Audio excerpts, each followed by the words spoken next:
Okay, what I'm going to show you here is a drill that can help you with speed control, help you eliminate some of those 3 putts. So here's what I've done. I've walked off 10 paces to this spot right here. This will be my first spot, 10 feet. Then I did another 10 feet to 20, and then another 10 feet to 30. So the idea of this drill here is you take 3 balls. So with the 3 balls, I want to take my first 3 putts, and I want to make sure that they make it at least to the hole or in the hole, hopefully. But if they don't, they finish within that 18-inch safe zone behind it. After I've done 3 here, I can move to 20 feet and do another 3. But here's the thing. If I miss any one of the balls getting in that safe zone at any point in time, I have to start at ball number 1. So I could go 3, all good here, 3, all good there, and then miss the first one back there. I got to start all over at 1. So this can get pretty brutal, but the point is it forces you to start to learn speed, to develop some touch here, and this can eliminate some of those stupid 3 putts that you have because they really add to your score. So what we're going to do here is, so without me doing all of this and this taking forever, I will take my first putt from here. And see, I finished in the safe zone there, so I'm done with putt number 1. Then I'll take my next putt. Same deal, didn't make it. Now I'll try to readjust the aim there a little bit. But the point is, they all finished in the safe zone there. Now I would move back here, do 3 more, hopefully make some. Go back there, do 3 more. Now the key is, once I've done 3, 3, 3, I'm going to take one of the balls, and I can pick any of the 3 spots. And this is the money ball. So what I have to do, so let's just say I went 3, 3, 3, and I chose 20 feet. I'm going to really have to concentrate on this one, because if this doesn't meet the requirements, I got to go back to putt number 1. So you get yourself over it.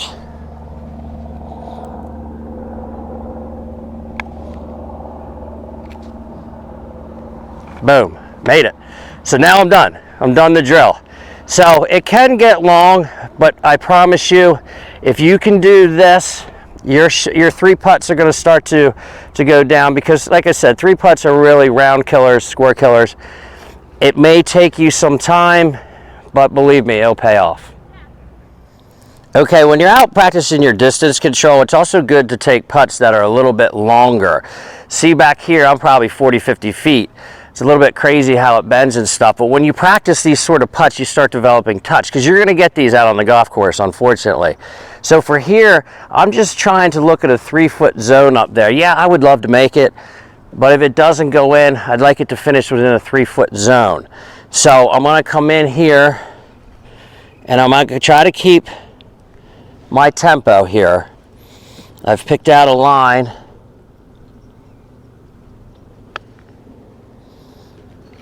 We're going to see where this one goes here. Keep going.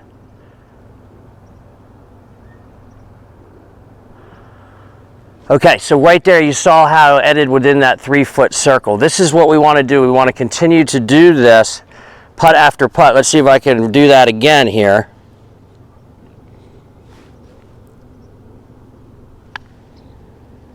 That one might have a little bit too much pace on it. Actually, no. So this is how you practice your distance control. You find putts like this, some that are kind of crazy, and you just spend your day out there practicing these, because you're going to get them on the golf course. And it's pretty cool when you're this far away, you can save yourself. You don't need to take 3 putts from this distance. Okay, if you're going to go out to the putting green and you're going to start working on your distance control, what I want you to remember is that when you're putting, your backstroke and your follow through should be of equal distance, okay? So the problem that a lot of people run into in order to judge distance and speed is that their backstroke for some putts will be really short, and then they'll go like this. It's almost like a hit. Or, on the other hand, they'll take the putter way too far back, their brain knows it, and they decelerate coming into it. This tempo change from putt to putt is not going to help you gauge distances, okay? So the backstroke and the follow through are of equal distance while you're maintaining your tempo. So the simple rule of thumb is, if you have a short putt, you have a shorter backstroke and an equal distance follow through. As the putts get longer, the backstroke gets longer, but your tempo never changes. And if you can come out here and practice that, you can start really gauging your speed. So for this particular putt right here, I put tees back here maybe 10 inches and then 10 inches in front. So I want to try to maintain my tempo with this putt, but I'm going to make sure it doesn't go past the tee in either direction. So I'm just going to get over it like this. And then as I start getting used to keeping the putting stroke symmetrical on either side of the ball, my distance control is really going to start to improve. So just remember that backstroke and follow through of equal distance. The only thing that changes is the length of the backstroke based on the length of your putt. I just want to add in here and explain to you why I feel distance control when you're putting is so important.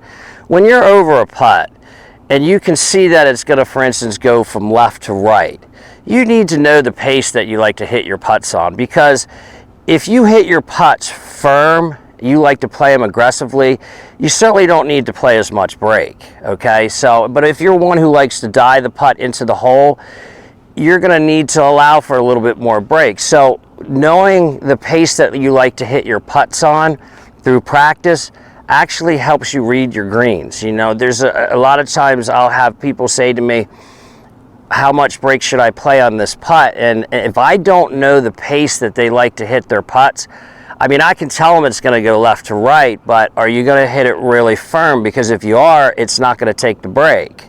If you're going to hit it so that it dives into the hole, well, I'm going to have to tell you to play a little bit more break. So that's why it's important for you yourself to know that the pace that you hit the putts on is going to determine how much break you read into it. Hey everyone, thank you so much for being here. It means the world to me. I hope you're enjoying the content, and if you are, don't forget to hit the like and subscribe button, because what this does is it drives the content to other people like yourself, which in turn will help us grow the channel.